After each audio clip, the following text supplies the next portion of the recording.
A good way to start would be to ask you, you were in the business for many years. When did you start to think that there was something more than the pursuit of growth and dividends? Did you have a wake-up call one day, or was it something that you had in mind for a long time? Did you change one day progressively, and why did you change, if you changed? Merci David. C'est bien qu'il donne des questions en français, en anglais, et je peux donner la réponse en français. Je vais le faire en anglais quand même. Mais merci pour l'opportunité d'être ici et merci pour vous de prendre le temps d'être avec nous, parmi nous ce soir. The main thing is I've been very fortunate, at least in my life, that sometimes there's a little bit of serendipity and you don't know how it goes. But I've been lucky to work for 3 great companies, P&G, then Nestle, and then finally the last 10 years Unilever.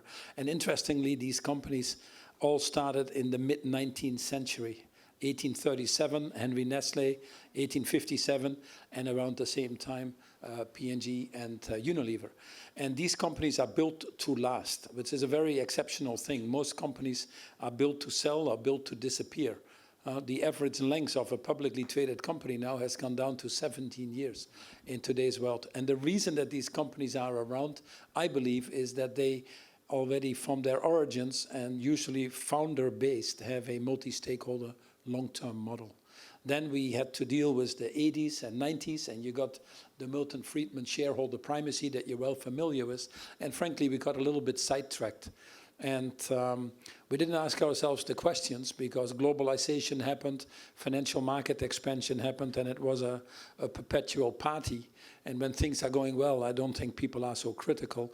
But we put fundamentals in place that actually undermined our economic system. And now that we see the effects coming together, we're starting to ask ourselves the question, is this really the right way of running your businesses or not?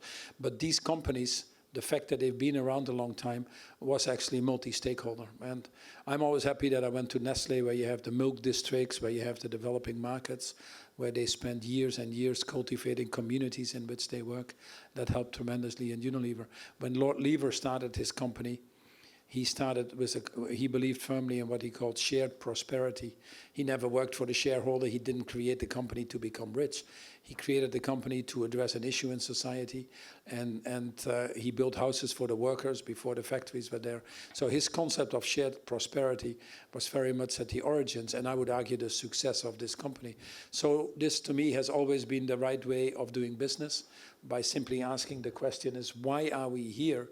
We are here to obviously address some of the issues of society, otherwise we have no reason for being.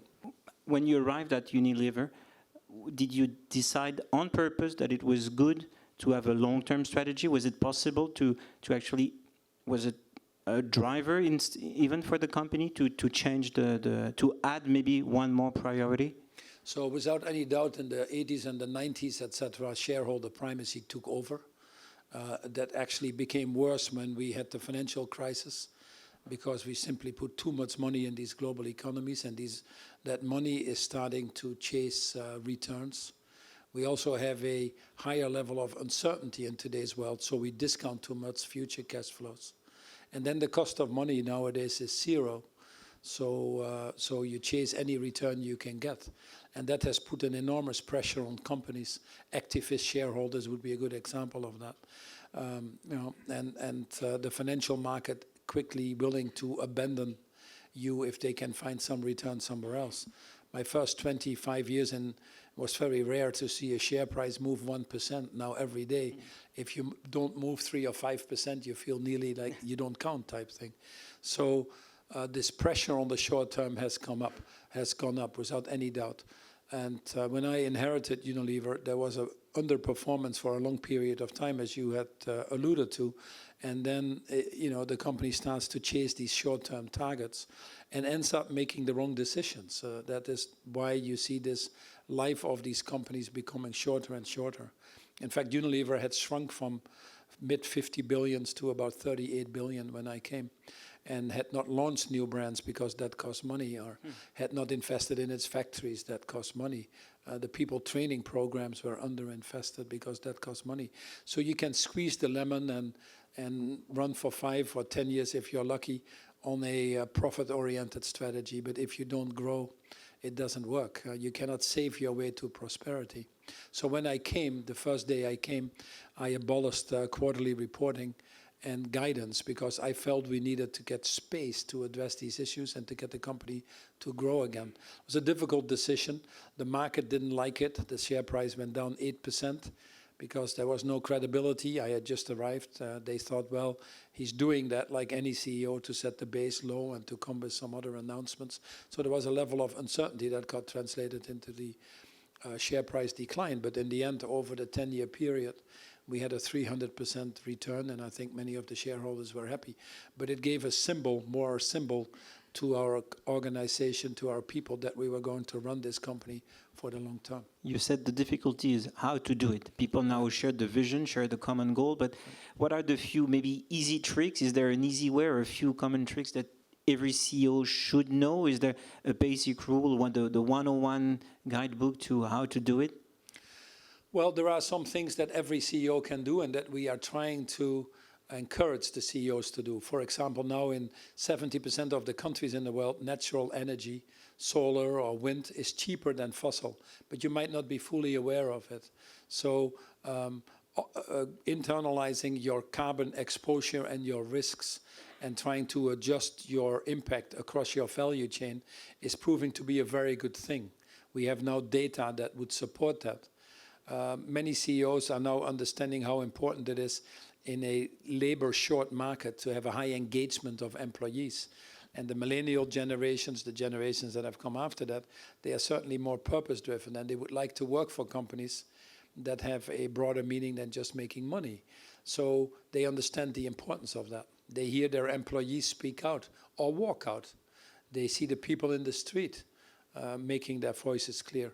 Increasingly, the financial market is waking up because they see these enormous risks, but also opportunities. So any CEO that is not sleeping at the wheel would pick up these signs and would want to change their model.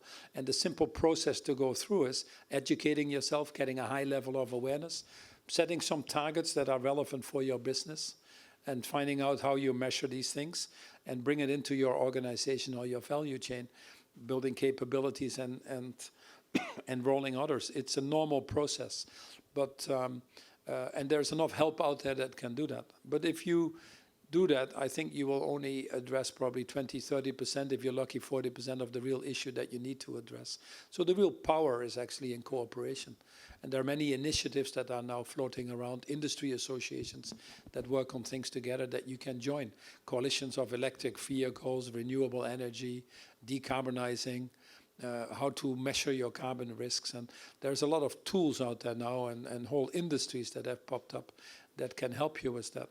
I would argue the real changes will come if you work at the more transformative level, at an industry level, or if you actually go one step beyond that and put your company into a higher service, which is actually working on bigger changes than your company alone. And companies that are going to survive in the future, and it's increasingly more difficult to survive, but companies that are surviving in the future will be the ones that understand that and are participating in this broader transformation of society that needs to happen. If I'm a citizen of this world, I want to spend my money, or I want to reward, or I want to have companies around that make this a better world. Thank you. Hi, Paul. From your experience, and both from a macro and a micro level, what are the major roadblocks that you see that stand in the way of CSR topics? Let's take inequality, and let's take, for example, climate change. We know we need to change the behaviors. Right. And do you have any formula that combines carrot and stick to change the behaviors? So, I mean, we have many examples of that in the history of mankind. You know, when I grew up, your parents probably were smoking and you were sitting on the lap between your father and the steering wheel. You know, so we have a lot of things. Habit change alone with consumers will only bring you so far. I think the main change has to come from a different role that the leaders of businesses see. The private sector now, with the difficulties that we see at the governmental level, where you have more populism, nationalism, shrinking back, it's really difficult. The next 10 years, I don't think you can expect much from the global seen. Look at climate change. The biggest governments in this world, the US obviously, but Bolsonaro and others, they're not carrying. So you might have 120 countries that are drowning that say, I need more and I want to do more. The big ones pull it down. But so what you now see in the US is 70% of the GDP with the America Pledge, or the We Are Still in coalition, are forming alliances that are actually taking the role. So the private sector has to step up. There is no business case for the private sector in enduring poverty, nor can the private sector be a bystander in a system that gives them life in the first place. So we're trying to build this up to a higher moral level and a collective action where you really see changes at scale, the tipping points I was talking about. Now, there is no CEO in this world who wants more unemployment, more people going to bed hungry, more air pollution, which, by the way, kills 8 million people prematurely every day. There aren't. Yet, collectively, we're behaving like that. Why is that the case? The reason that is the case is that we have created a system where the incentive systems around us make us behave a certain way. If I, in Unilever, would reward all of our salespeople on the number of orders they have to write, they would behave differently than if I would reward them on the customer service to the clients. In the one scenario, I get 1 million very small orders. In the other scenario, I get very happy customers. I don't know if I sell a lot, but I at least get happy customers. So the incentive system around us has to change. We don't value natural and social capital. We only value financial capital. So the CEOs are masters in optimizing financial capital. Would we put a price on carbon and would we internalize social capital? They would be marvelous to do that. The financial markets that we talked about are really getting shorter, actually not longer, I could argue, with the amount of money we've put in. We have made the real economy subservient to the financial market, whilst the financial market should really be subservient to the real economy. Part of that is because of the quantitative easing. We've put financial instruments of about 500 to 600 trillion in this world, whilst the real economy is only 80 trillion. So that's a real pickle. So we need to change the financial markets, move them to the long term.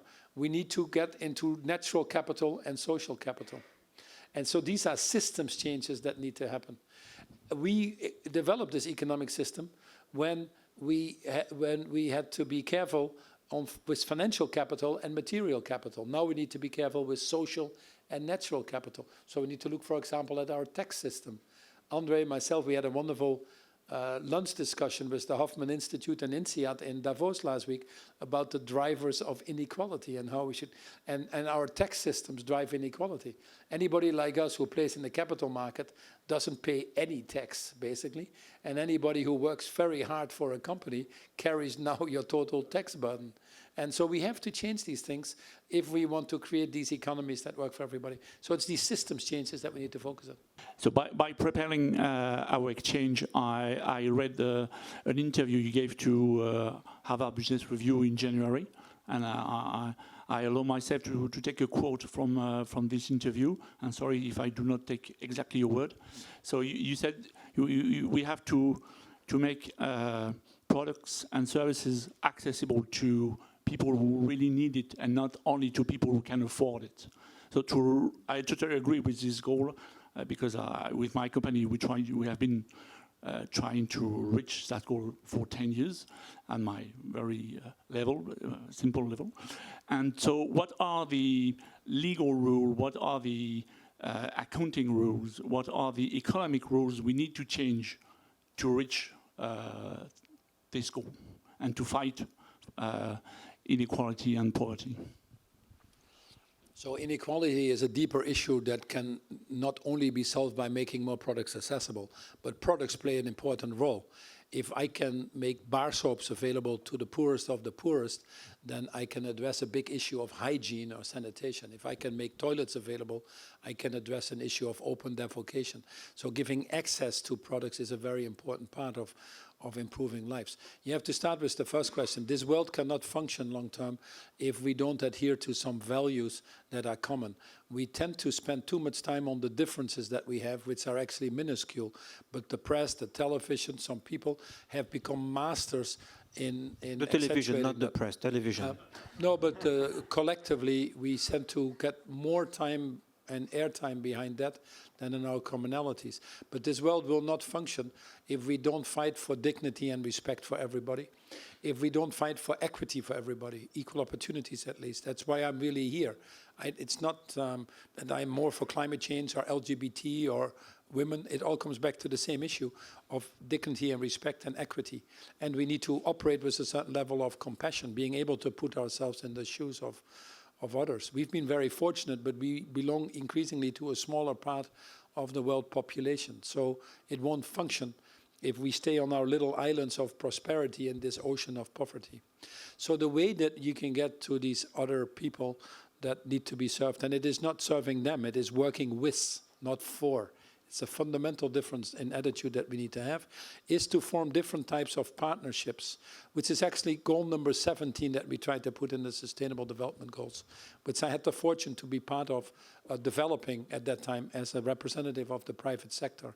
Wasn't easy, but it's probably the only moral framework that we now have, these 17 goals, which has as objective to irreversibly eradicate poverty and doing that in a more sustainable and equitable way. And goal number 17 is the goal of partnership. But it's not a partnership that is contractual in the value chain. It's a partnership for humanity. It's a partnership for the common good. It's an intergenerational partnership. It's a partnership where we put the interest of others ahead of our own, knowing that by doing so, we're better off ourselves as well. So if we can put people together, and it's not altruistic, if we can put people together that work on this greater good, we can achieve much more than if we continue to compete ourselves in the very narrow definition of the current GDP, if you understand what I'm saying. Sorry, André Hoffmann from the Global Institute for Business and Society at INSEAD. The thing that we started this conversation with was an introduction talking about the fact that we are also having to deal with digital revolution. We have to deal with all sorts of new technologies. Now, for a number of business people, this notion of trying to help the situation, and in particular to think in a sustainable manner, includes a number of challenges, and not just the challenge of sustainability. We need to do a lot quickly.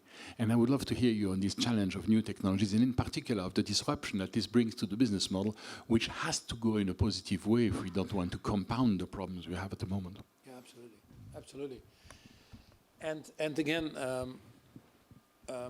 I think you put your finger on it. The rate of change is accelerating, and technology is adding another dimension to it, a dimension of inequality to some extent, a dimension of trust, a dimension of confusion, of, many companies would like to do many more things, but they're in this battle of, the daily battle of survival even in their business models. It's not easy to be running these companies. But what I think is increasingly available, transparent, accessible, are the best practices now that you see companies implementing. 5 years or 10 years ago, I would have said, when we started out, it's an act of faith. You really have to believe in this because it's the right thing to do. I just came this morning from Berlin, and where I was doing some things. And when the wall fell and East and West Germany had to be reunited, it just was the right thing to do, and we did it. We didn't sit there and made a cost-benefit analysis, and it was the right thing to do. We are now at the point around issues like climate change and inequality that it is the right thing to do. And if people will not do that, or if companies not actively participate, they will actually be voted very quickly out of office, I think. So there is this incentive coming in that you saw at the WEF last week as well, that is probably going quicker than people realize. But the other thing that is happening is that we have now the means available to us to do it and do far more things than we did before. I think it is now, you now have governments and countries, including in France here, that are seriously thinking of what a new social contract could look like. And we didn't have that before. A deeper understanding on how we can drive these human rights values, the Ruggie framework, into a value chain. We also have technologies that allow us to do that, on climate change being the most obvious one. So I think the tools that companies have will be able to significantly step change their social or environmental profile, whilst actually also increasing their profitability. The challenge will come down the road in 5 or 10 years. when you have all these low-hanging fruits that you have capitalized on, but you haven't made these broader systems changes that are needed to get to the other 50, 60%. And that's what we see in Unilever as well. I said 100% sustainable. We only ended up being 80% sustainable when I left after 10 years. So people said, you're a failure, you missed one of your targets. It didn't matter that it took us 150 years to become 10% sustainable. But you see, there is this last thing that is the most crucial one. We need governments to work with us as well. There's no question about it that some of these issues cannot be addressed if we don't get the right frameworks and policies in place. And that is probably where you now have the difficulty. When you went to the COP25 in Madrid, or when you see the preparation we're now doing for the COP26 in Glasgow, and some of the other events like the IUCN event now, where you have an opportunity to showcase nature-based solutions, you will find actually that the private sector now in general is starting to run ahead of governments.